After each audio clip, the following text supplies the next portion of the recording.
มาจิตกำลังปันสงครามจีนปรัชญาเพลงสามัคคีกลมนันเนียสงครามบอมรากาเปียกัมพูชีมาตรงรบเนียเพียมเพียสันเสรีไอ้กระเรียนโบราณเพียมอาทัพปไตยมาประเสริฐโดประดันไทยรักษามันอ้อยบ่ตึงเฉลียนเปลี่ยนหมกตรวจตราสมบัติโดนตาทนเทียนเจียนขมายเรียงอาทิตย์เรียงบอมพลือกัมพูชีขมายไอ้กระเทียมเมียต้องสายปัญหาโยบายเศรษฐกิจสังคมอันหงสาขอปลอดไร้คลาจีเบียบเพียมรุ่งเรืองได้ยืนปูยืนผู้คอยยืนขมายกรองลานสังคมจีนไทยรักเพราะฉะนั้นไอ้จำเราอำลาจุนรัจีตามไปกัมพูชีรวมรู้เส้นสายเชียโยคณะป่าสังคมจีน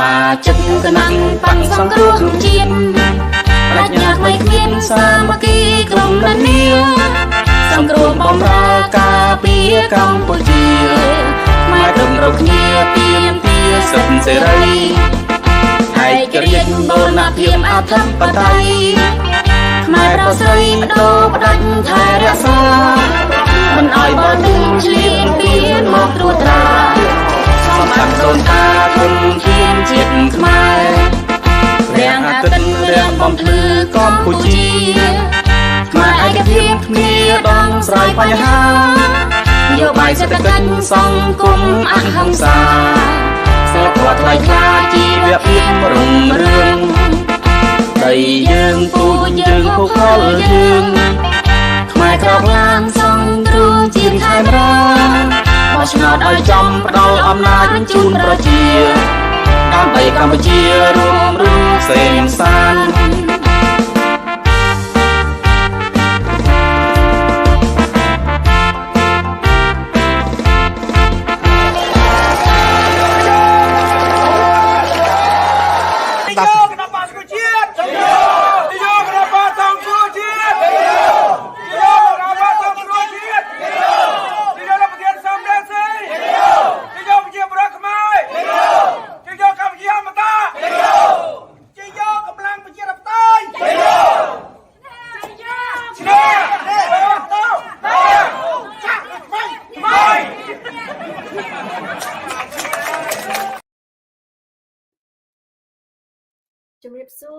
Hello and welcome to Khmer Youth Voices for Justice. My name is Linda U. I am broadcasting live from the beautiful state of California. Again, thank you so much for joining us today. I know you have choices, but you choose to be with us this 1 hour. So for that, we thank you. This show called Khmer Youth Voices for Justice. It is a platform designed to raise awareness and also to amplify the voices of Khmer youth worldwide who are passionate about justice and social change. So the show serves as a voice for Khmer youth overseas especially, and also remind them of their roots and the importance of actively engage in the issue affecting their parent homeland, which is Cambodia. So by focusing on justice-related topic, the show aims to inspire our Khmer youth overseas to take actions and also to advocate for positive change in Cambodia. So I hope you share the show for all the Khmer youth overseas, because as we know, Khmer youth is the future youth for our Cambodia. So we want, as we also, happy Khmer New Year as well to you. Today is April 23rd, 2024. So thank you so much again for being here. And as I said it before, I always want our youth to know they know what democracy is, also for them to advocate, also to actively speaking for what is democracy in Cambodia, and also to protect the human rights in Cambodia as well. So our focus today, it is important. We will talking. Our topic today will be seeking justice for the people of Angkor Wat. I know we have our audience comments already. It's not just Angkor Wat, but I know there's many other areas in Cambodia that need justice as well. But today we will talk about Angkor Wat. So I have the privilege of one of my beautiful guests. Her name is Miss Brittany Baker. She's from Ohio. Let me bring her out and then we'll say hello to her because we haven't seen her for quite some time. So finally she's home. Finally she has time for us and let me bring her out. Brittany. How are you? I'm good. Happy to be back with you. Thank you for spending 1 hour. Thank you for giving us 1 hour your time and so stage nam to my Brittany. Yeah, Happy Khmer New Year finally.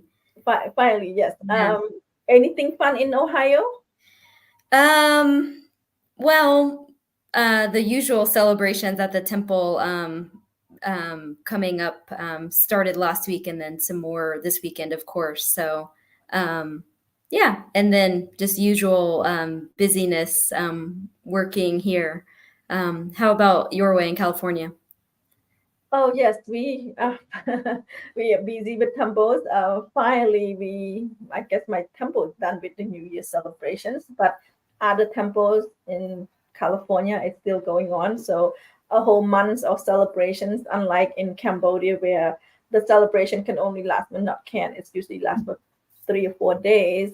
Yeah. In America, it lasts for the whole month because we work during the day, so we can only celebrate on Saturday and Sunday, and many different temples or different event is only happening on the weekend. And also, like not all the temple, they don't do it at the same time. They do it at different time, so people can have the opportunity to go to different temples, different culture event.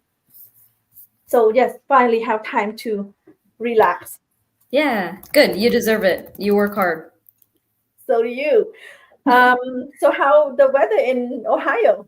Yeah, actually this week is pretty cold. It's like I think maybe only 40, 50 this week. So to me it's very cold. Yeah. You need the 75-degree temperature in California. Yeah. Well, yesterday was Earth Day. I mean, I guess we can say every day is Earth Day. Happy Earth Day to you, Brittany, and also happy Earth Day to our audience. Anything you done with your people? Yeah, good question. Yeah, I like this one. This is an important topic to talk about. And I share this topic a lot with my students and encourage them to be focused on our environment and the changing climate and how to make small changes, everyday changes to your life that can have a big impact. And the kids are usually like really curious about this topic, so it's enjoyable to discuss and get their ideas. And I think all of us can make some change to better impact the environment, to protect our natural resources, and also hold our government accountable for making decisions that would help conserve and preserve our natural resources. Well, thank you, Brittany, for having the government accountability as well. As we know, in Cambodia, deforestation is happening at the fastest rate. I know there's a report coming out lately regarding deforestation in Cambodia. So at the same time, there's an article on Khmer Time talking about Cambodia Youth Network, and it is very interesting to me. I want to bring it up because one of the youth said, we need to plant more trees to expand the forest canopy to combat climate change. Human and all living things are going to be a victim of climate change. Very interesting enough. Planting more tree is good, but at the same time, the regime should not do what, Brittany? Should not cut the trees and should protect the trees because Yeah, as and you said, like, the dude there, the person actually, very, I guess, very political. He's on the right track about planting tree, but at the same time, he did not call out. Maybe you don't have to plant so much tree if you don't cut it out. You don't yeah, cut it down and make profit out of those. So yeah, I encourage our Khmer youth to speak the truth, to speak as what they see, and to call out what's injustice. And that's basically that what the show is, to bring awareness of what's going on in Cambodia, especially in Cambodia. And Brittany and myself, we work very hard advocacy for Cambodia, um, and I want our youth to know that, and I want our youth to join us, not just watch us. Join us, call us, put in a comment if you want to get involved, and we do welcome you to get involved with us. yeah. And if you And in Ohio, call yeah, me. exactly. And a lot of my friends and close people who live in Cambodia are often talking about the really hot temperatures this year, and the rain and the flooding and things like that, which are all linked to um, the climate, to climate change, and to the man-made decisions, like filling a lake, for example, which would create more flooding, cutting down trees and deforesting entire areas, contribute to flooding and higher temperatures and worse air quality. So all of that is related to the environment. And as you said, Cambodia is one of the countries that suffered the most from deforestation. So there was a report by Amnesty International that's from 2011 that said that Cambodia has lost 64% of its tree cover. Since they studied since 2011. So over the past, more than 10 years, more than half of the tree cover has been removed from Cambodia, which creates rising temperatures, other devastating impacts for the land and also for the people, because a lot of the areas in which the trees were removed from were indigenous areas. So the indigenous communities of Cambodia have suffered the greatest by this deforestation. Yeah, at the same time, when you talk about deforestation, I don't see any benefit to the Cambodian people. Like if you keep cutting down tree and people around the neighborhood get richer, have more money. No, it's the living conditions of people in Cambodia. It's continue to suffer. The people that actually run the country, the regime is getting richer, and each day richer. So on that note, every day is Earth Day, and don't just call out people to plant tree in Cambodia. Should call out the regime to stop cutting the tree, so that way you wouldn't be working so hard to growing the tree and planting the tree, water the tree. And it's very unfortunate that we are talking about our climate change. People talking about how hot it is in Cambodia. At the same time, it's lacking of tree, lacking the environment. Everyone talking about the environment, how it is, but nobody ever directly point fingers, say why is this. I mean, they know what directly caused that, but they never say like who caused it or why. But so I encourage people to call out people, like, it's not fair to say, hey, plant a tree, but at the same time, why do we plant a tree when we have tree? Because you cut down the tree. Right. And another important aspect to consider here is all of the young people, environmentalists who have spoken up against some like the deforestation or concerns with things happening in the rivers and the lakes and around the borders and things like that, have been put into jail or been threatened or been killed. Historically, there's a long history of that in Cambodia for the environmentalists speaking out. So it's something to consider, protecting the environmentalists and the land conservation. Those people deserve to have our protection.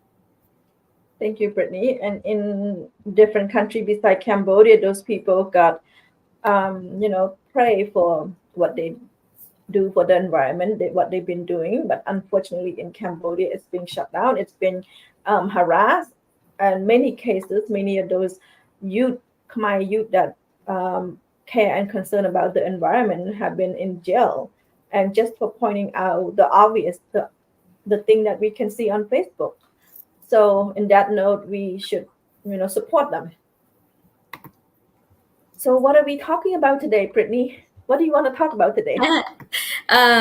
My favorite topic, or perhaps my top two favorite topic, about land grabs and forced displacement.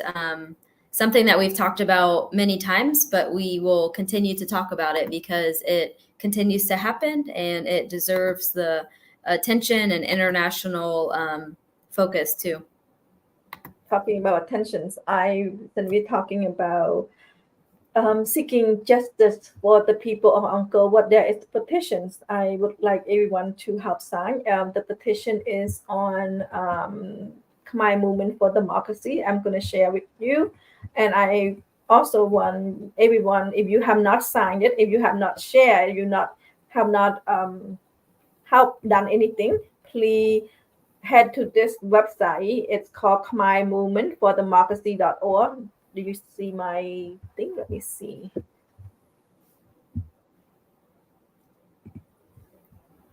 So there's, from the top, you can see it. The Khmer Movement for Democracy.org has 3 petitions for you to sign.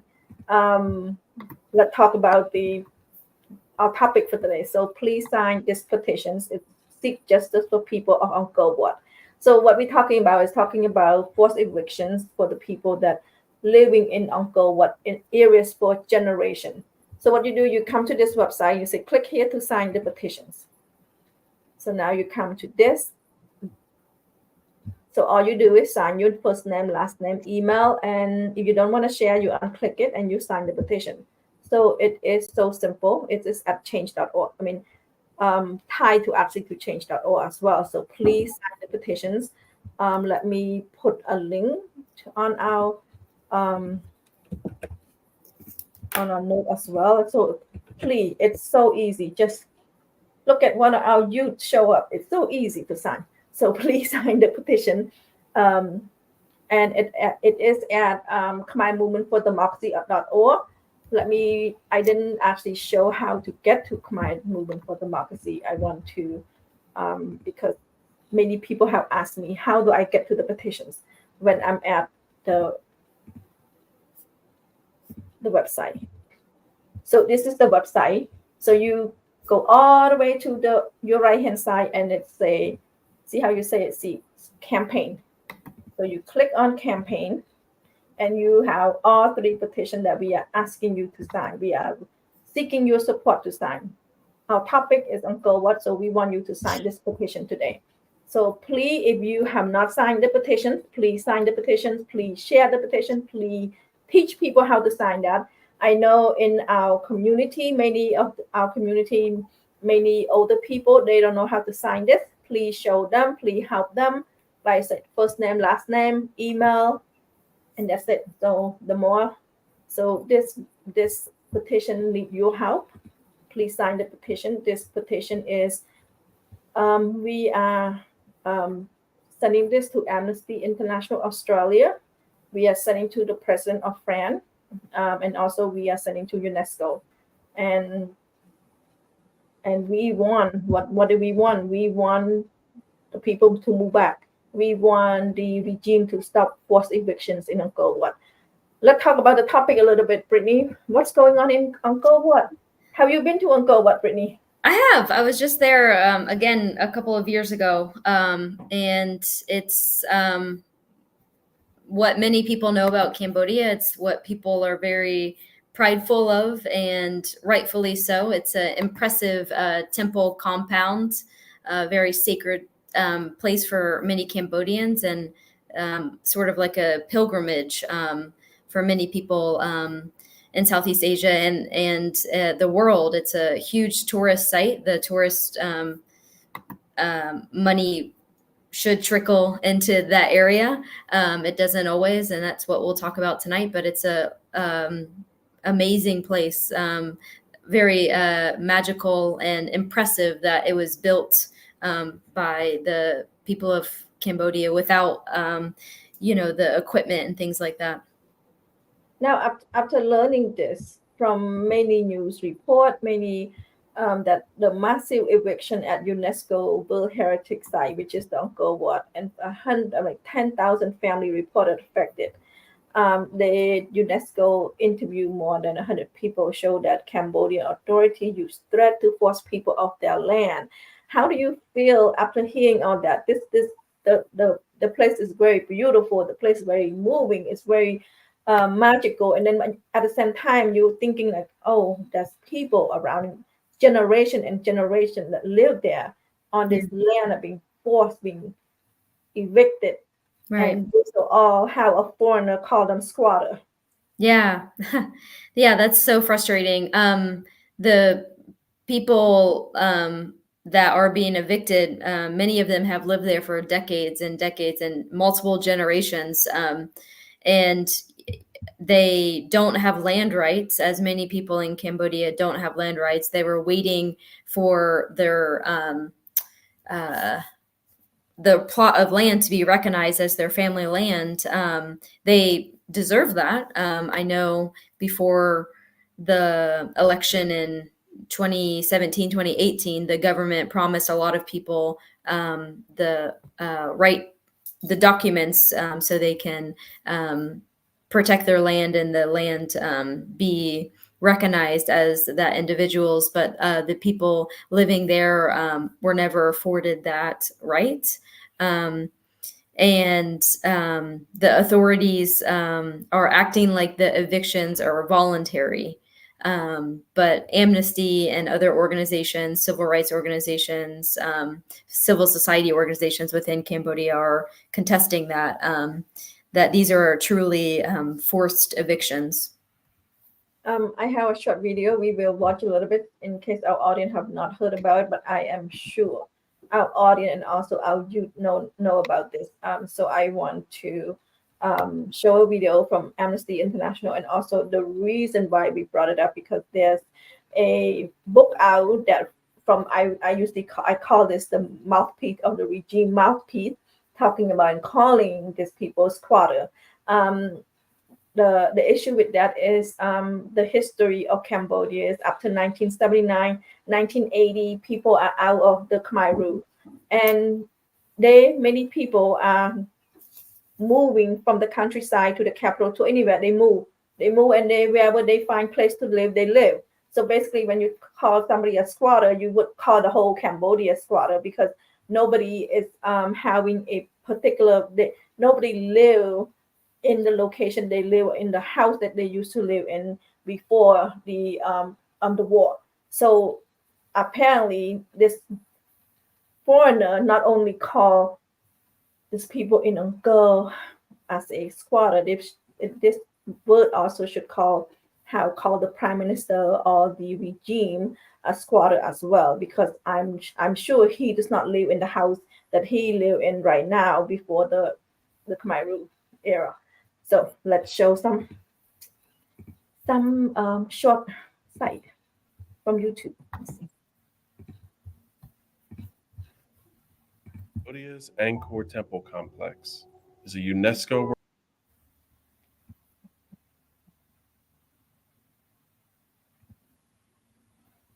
of Cambodian families have another word for the area: home.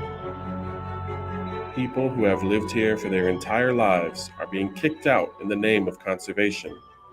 They are being moved from one of the most visited sites on earth to here, Runtaek, an underdeveloped plot of land far removed from the tourist hub of Siem Reap town. In 2022, the Cambodian government began evicting thousands of people from Angkor: women, men, and children. Many families were told that if they questioned the process, they would be evicted with no compensation. Some of them were also told that they had to move or Angkor would lose its UNESCO World Heritage status. Hun Sen, the Cambodian prime minister at the time, delivered the message himself. សម្ពាធពីអង្គការ UNESCO ដែលតាក់ទងជាមួយនឹងការពារក្នុងរមណីយដ្ឋានអង្គរ But there's one problem. UNESCO said it never called for population displacements. We interviewed over 100 people who lived around Angkor and have now had to move to Ranta Ek. Almost no one wanted to go. All felt tricked, coerced, or forced into leaving without genuine consultation, adequate compensation, or notice. The Cambodian government relocated people to a place that lacked essential services, that is prone to flooding, and that did not have proper water and sanitation facilities when they arrived. They also had to build their own houses with very few supplies provided by authorities, forcing many to take on debt as a result. Cambodia's government must stop these shameful forced evictions and immediately ensure that the relocation site meets international standards. UNESCO must conduct an independent inquiry and unequivocally condemn any human rights violations being carried out in its name. Nobody wants to leave their home. And immediately ensure that the relocation. How's that picture, Brittany? It's really sad. It's so this area is so isolating for those people. And what is it? 25 kilometers from the city, from their home, right? From their home community, maybe from their shops, from their medical center they feel comfortable to go to distant family. It's really far. And we heard that none of the people interviewed, of the 100 people interviewed, 0 said they wanted to go there. Let me show you a picture from a book. Let me show you. This book is 52 pages. It's from the mouthpiece of the regime. Let me see if I can share. Do you see the picture? Yeah. I don't know about you when you go to Siem Reap, Brittany, or going to on the way to Angkor Wat. This is the house that we see. This is the house that we drive in front of. They have tree. It's green. How is that house compared to the house in the new locations? It's not for the better. It's worse than this. Right. Yeah. And you can see in these pictures, like the houses are more stable. It's not just like a tarp and a piece of wood or right, something less stable. And these houses look like it's almost in a compound where perhaps one family is here, their other relatives are here, another family. It's very well established and organized and set up. You can see their shop in front of the house where they made their money. There are probably customers that are going to the temples that might stop there and eat breakfast. And then if you're being removed in 25 kilometers out of the city, then you might not have those customers. So there's no business opportunity there. There's also a lack of adequate sanitation at this new resettlement site. There's a lack of proper drainage. I read some reports and saw some pictures of people's belongings being destroyed because of a flood in that new area. So it's hard to prepare for those things when you're not familiar with the land. This is the book. This book came out, I believe, 2 weeks ago. It's a rebuttal to NGO, to UNESCO, to everyone that talking about forced evictions. And this book is 52 pages long, outlining how wonderful and great thing the regime have done for the people. I'm not sure about you, Brittany, but I have some. Let me see. Let me put picture because pictures was 1,000 word. I want you to see it. I want everyone to see this is the community. Not even one tree. That's right. How did they get the neighborhood to be so empty like this? Not even one tree exists, and that's it. The Cambodia Youth Network in Cambodia said that they should plant more tree. But Right. why do you plant more tree if you have tree already? But unfortunately, there's no tree here. Yeah. Very empty land, very dry. So on Amnesty International, the topic, nobody want to leave their home, and it is a very you have talked many times. I have talked many times. Land, it's the people livelihood. People own land. People feel that this is where it's very precious to them, and to force them to leave and not even giving them money. I mean, give them money, but not enough to survive in the new land. And basically, forced eviction. That's the word, forced eviction. Force people out of their home that they live for century and century, and how this foreigner call them a squatter. It's unacceptable. Really unacceptable. It's unacceptable. Yeah, it's really disgusting language because I imagine that the author of this paper, he is a visitor to Cambodia. He's not Cambodian, but he's probably living very well. I imagine his lifestyle when he lives in Cambodia or when he visits Cambodia is very high. I searched him on Facebook, and his picture was with the previous dictator of Cambodia, Hun Sen. So I'm not surprised to see him writing this report. He's long since sided with Hun Sen. So it's frustrating that the people who have lived in this land for 20, 30, 40 years are being called squatters. It's really disgusting language. The book is free, even though he's the man is I think introducing his book, 52 pages long. It is free online for anyone to read. I guess it's not very popular at all that he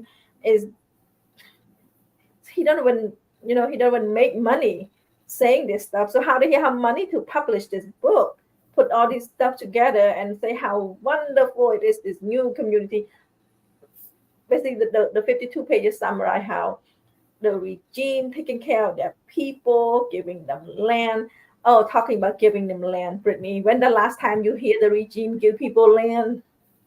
No. Besides the land grab issue Right. of land grabbing. Right. Yeah. And from this picture, we can see, as far as I can see from this picture, there are no rice fields here. It looks like very dry and arid land. It doesn't look like it would be good for agriculture. Many of the people, as you know, in Cambodia are farmers, and this doesn't look like I could be wrong, but it doesn't look like excellent soil for farming. No, I don't think any big tree can grow this. It's probably very hot, look like very dirty, murky water on the upper right hand side, and there's like little tree. If you're gonna put people in this land, at least why do you need to cut all this tree down? Why did you cut to clear all this neighborhood of tree to build a home? So basically the regime benefiting from the deforestation, cut down tree in this neighborhood, moving people. I am really interested in wanting to know what are they going to do with the new site that they kick people, force people to leave their land that they grow their family, that they live there for generations. And also the land is not even better than this. This land is not even better, or their life is not even improving. It's even worse, and it's even drier because there's also not just dry, it's going to be dusty as well when it's windy. Mm-hmm. Yeah, exactly. And also I want to talk about the impact for the children because they were taken out of their schools. Now they're living in a very remote area. Perhaps there isn't a school there. So there's a very serious consequence for the students, for the children. So I don't know how you say that you care about the children and that education is important and access to education, but you make decisions like this that impact hundreds of children. The regime did build school. One school. One school, yes. And we are talking about 10,000 families that affected by this. Okay, talk about 10,000 families. That's just a preliminary number. I'm assuming one family has, say, 4 members, so 40,000 family. And I'm sure that you cannot be seriously calling 40,000 people or 50,000 people as squatter. That's unacceptable. And for the regime to have somebody who is considered themselves not even basically a foreigner that write this, put all this together, and love how the word, the mouthpiece of peace and development and caring, and the regime giving out land because the government is taking care of their people. It's not something that we see in Cambodia. We know people are losing land. The same thing in Phnom Penh, Bangkok, Bang Tamok. All these lakes and all these ponds are filled with sand. So unfortunately, this report is the opposite of what the regime have been doing. Have you looked at a little bit of the report, the 52 pages of the mouthpiece of the regime? Yeah. And I'm like, who the hell is this guy and why is he saying this shit? Pardon my French, but it's so frustrating that this foreigner is coming and calling the people, the descendants of this land, squatters. It's just baffling that he would think that's okay. And I really wonder what he got for writing this report, because I imagine it was shared with a lot of international partners, aid organizations, international donors. So, like, for example, the governments of France and Japan have some involvement here because they're co-chairs of the International Coordinating Committee for the Safeguarding and Development of the Site. So it's also an international issue too, because it's their responsibility as chairs to be involved in these issues and to take a stance that protects the land, protects the people. Just because there's a plan to develop maybe wider roads or develop something to keep the temples in good shape doesn't mean that the people that have lived there for 50 years should be displaced. And the international donors and those who are on these committees to safeguard the temples and the sites need to have some responsibility, need to have some involvement in these decisions. So it's harmful when English-speaking people are spreading the message to the international donors that these are actually squatters and they have illegal activity, and to preserve the sites, and for the sake of environmental damage, like, we have to remove all of these thousands of people. For our audience that might not understand English enough and trying to learn English from us, because we exclusively speaking in English, what's your definition of squatter? Squatter is a person that is on land or in a house illegally. They don't have legal right to be there. They're trespassing. They're breaking the law. They're refusing to leave.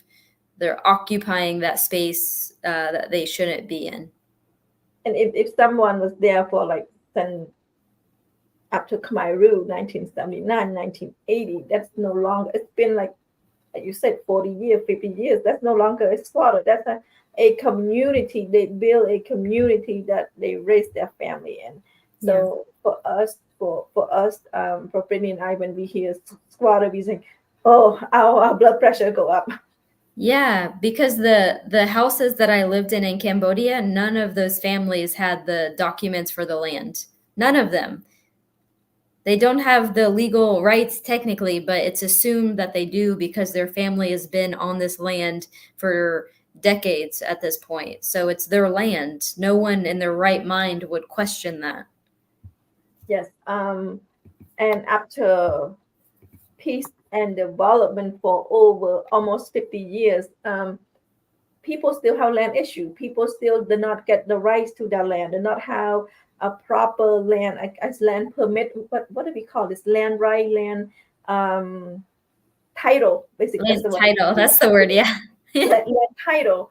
And so you know what, when Brittany talking about international donor, at change.org, you can go to change.org, or you can go to Khmer Movement for Democracy.org to sign the petition. The petition is wanting the international donor to Cambodia need to understand that Angkor is the latest series of land grab, which are often carried out by companies that close tied to the Hun family. So we are the same thing. The petition is asking for UNESCO, French, Japan, and they need to understand how people are being treated on the ground in Cambodia, especially in Angkor Wat. So the French and the Japanese government should refuse to continue, until the people, basically we are seeking for the people of the people that move out from the areas to bring them back. This is where they grow, and first of all, stop for eviction, stop the eviction, stop moving people around, stop pushing people out of their land and grabbing their land, and that's what we want to do. And please help sign the petition. The petition is on the chat already. If you have not signed, don't just sign it, don't just share it. Sign yourself, share yourself, and teach people how to. I know we are in 2024, but unfortunately, you have to hold people's hand. You have to, I guess, the grassroots movement, meaning you go down there and you go to the temple, or you go to an event and you actually ask people signature by signature. So I'm asking you and everyone to help sign this petition. You can find the petitions at, again, change.org or Khmer Movement for Democracy.org, and the petition is there. Please sign, please share, please help with the petitions. Mm-hmm. Yeah, I think it's important to put the pressure on UNESCO to push back against the regime, because the regime said, hey, you have to move because we want World Heritage List. There is no threat of the temples being removed from the World Heritage List. That was a lie. And they misrepresented UNESCO's intention in the World Heritage List. So that's we should put more pressure on UNESCO to condemn these forced evictions, and to also acknowledge the harm that's already been done to tear apart those families and the children. One school is not sufficient for thousands of children. And also, I want to talk a little bit about my second favorite topic, as you know, is the microfinance industry in Cambodia, and how predatory it is to the people, especially the indigenous people. So as a result of the thousands of families that were forcibly evicted, a lot of them had to take on additional debt. It forced them further into poverty, to taking on more debt that they likely will have a harder time paying back, considering their livelihood was in Siem Reap in the temple complex. If you're moving 25 kilometers away, maybe an hour away, it's a disconnect. Like it would probably be impossible for many of them to get back to the temples where they worked around or in the temples even. So now they've taken on this debt that they have no way to pay back. So it puts them into further poverty.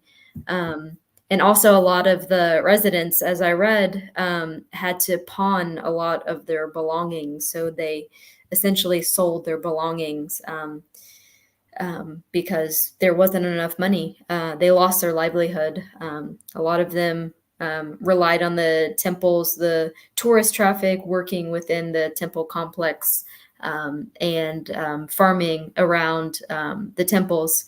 It's much more fertile, green land compared to the resettlement site. Yes, unfortunately, nobody can do business here. I don't think anyone can set up a shop. And who in their right mind would drive 20 kilometer or 25 kilometer from the temple to buy anything in this land? And in this land, I'm not sure about you, Brittany, but it does not look attractive at all. I don't think I want to spend time on my vacation to stay one of these home. I'm not saying that, oh, I have no issue staying here, but I don't think anyone would want to Airbnb here. No, Yeah, it's not. no, thank you. No, it's not. It's not clean. It's unsanitized, and you just see one building. What happened to the toilet? What happened to the being sanitized, proper sanitations? This is also when talking about lack proper sanitation, talking about human rights issue, where people just being dumb on this land, and people just building their own building. I would not have any issue if this land already have home or it built home and people just move there and move themselves there. But unfortunately, it's an empty land where people have to build their own home. And that's very unfortunate if you see other community where the empty land with beautiful home already. Does not have a beautiful home. And how can people say, how can the regime say that, oh, they're doing people, they care and concern about the people of Cambodia when the people of Cambodia, the Cambodian themselves that living around the temple for 40 years, 50 years, move out of their home and have to build their own home. Like I don't think Brittany and I have so much issue. It's all this land, this plot of land, already how it's structure on it with bathroom, kitchen, that ready to move in ready. How about this? Then we would say, oh, okay, they are doing something right, but this is not right. And you see the home that's different shape, different color, different size. That because people build themselves, and you can see that somehow small tree, somehow no tree. So this very unfortunate situations, very disgraceful to the people that live around Angkor, what people that taking care of the temple, that people that that we see on our way to the temple, I'm not sure about you, driving to the temple, you look at the neighborhood, you see different people, you see the kid playing, you see older people getting out their house. That's something that I enjoy looking at because you want to see how they live. And now that they move out of this Angkor, around the Angkor, what are you gonna do when you drive there? It's not the same feeling. And also we would have the same feeling of like, oh, now we have over 10,000 family that got affected on our way to the temple. Mm-hmm. Yeah. Right. This is just a glimpse of what's going on right now. Mm-hmm. And the reason why we are talking about this because our blood is boiling. Yeah. When we hear about the wood squatter, someone 2 weeks ago came out with this 52 pages of how wonderful the Cambodian government, how wonderful it is that they help and share and let me see. Try to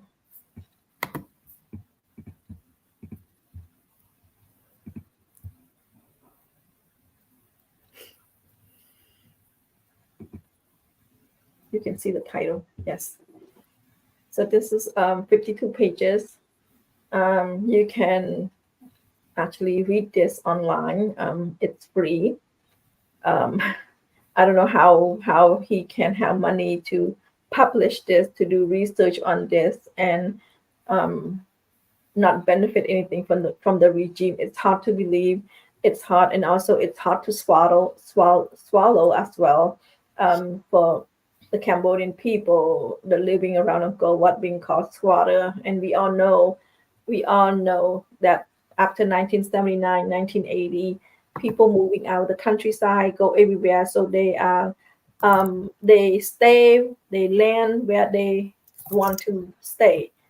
What I mean is the whole family themselves, the house that they're living in, it's not their house. The house that they live in 1979, 1980, that they moved from the countryside to the city, and everyone get a hold of a home and stay there. It's not their home. It's they settle.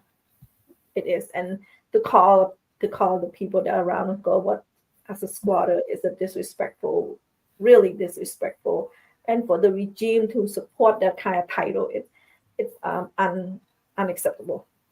Yeah. I also want to talk about a little bit about the group that manages the ticket sales and a lot of the authority. The authority in that area, Apsara National Authority.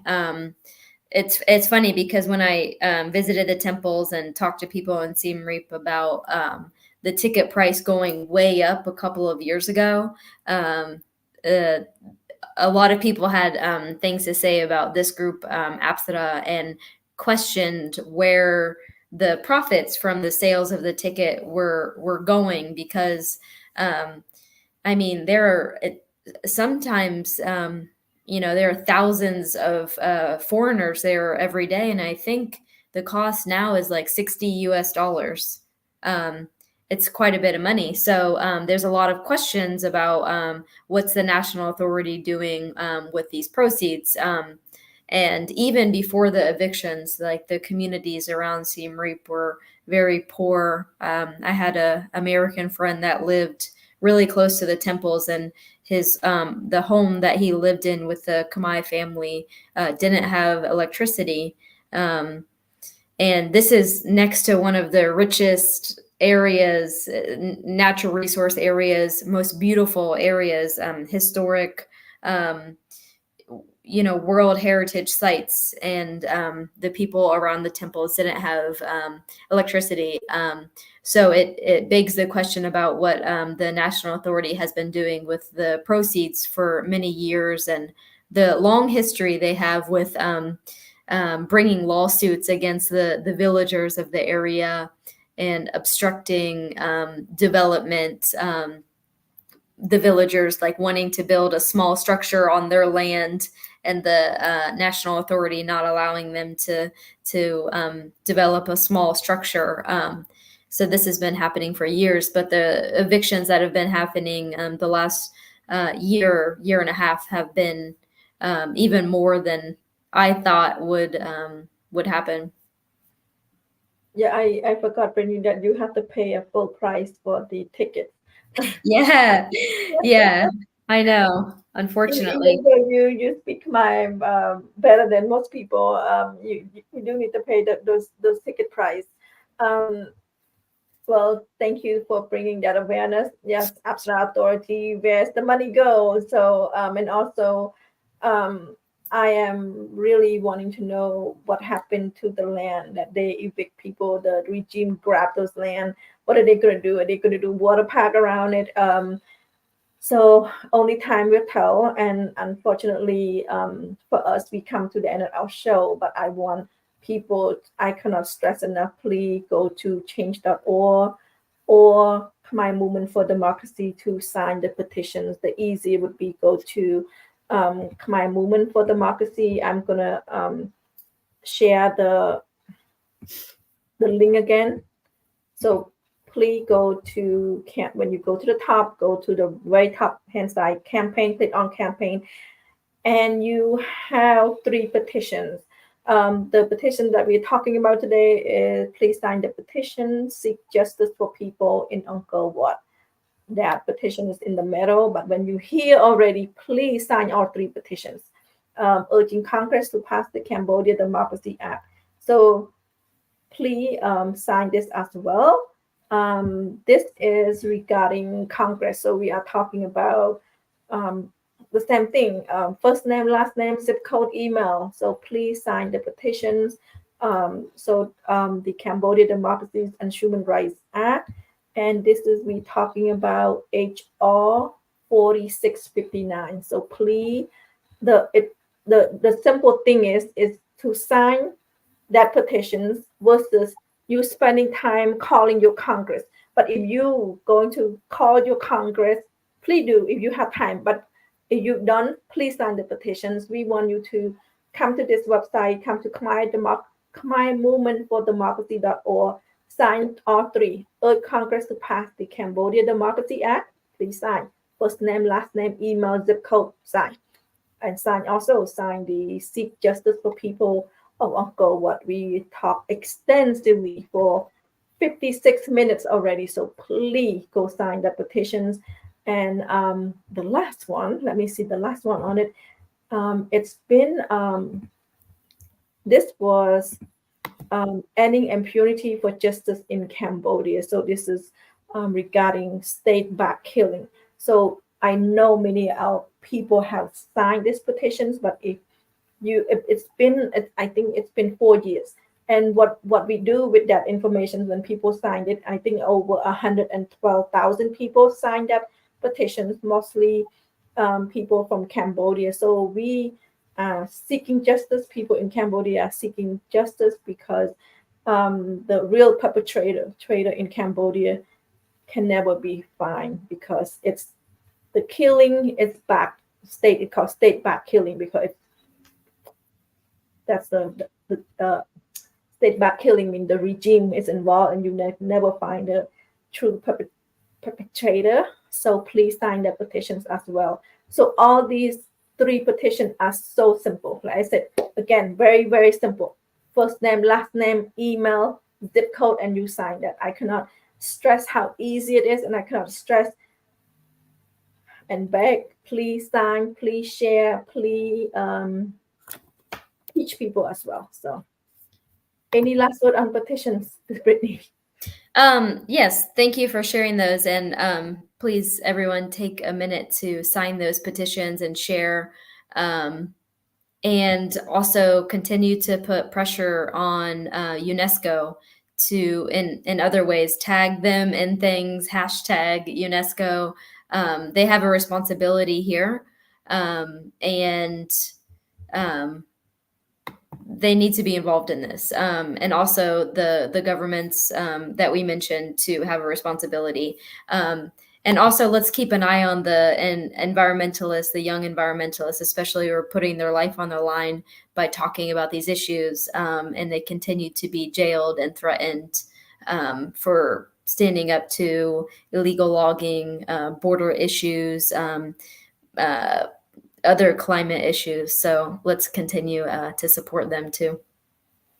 Thank you, Brittany, for your time. I appreciate all your fans. Really glad to get you here. They haven't seen you for a while. I know you've been busy. We all been so busy.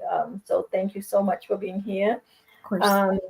Next time we'll talk about where you've been, where you went on your vacations. I know every time we see you, you are somewhere in a different country. So hopefully you can share how exciting and how fun it is with us. So on that note, thank you so much, Brittany, for being here. Thank you, our audience, for being here. Again, I know in America, we still celebrating Khmer New Year. So happy Khmer New Year's. Our hope for the new year, I know Brittany and I as well, we hope for true, genuine democracy. Besides peace and prosperity, health and stuff, we really want true democracies and respect for human rights in Cambodia, and we still hope for that. So on that note, Brittany, thank you so much, and thank you, our audience, for being here.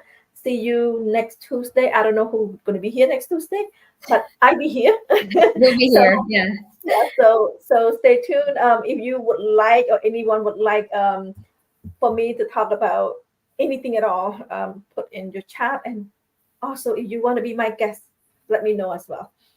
I welcome everyone. So please contact me, put in a comment, and I will contact you. So thank you so much, Brittany. And Welcome. thank you, Welcome. audience. And Chum Rip Leah, and good night or good morning wherever you at. Thank you.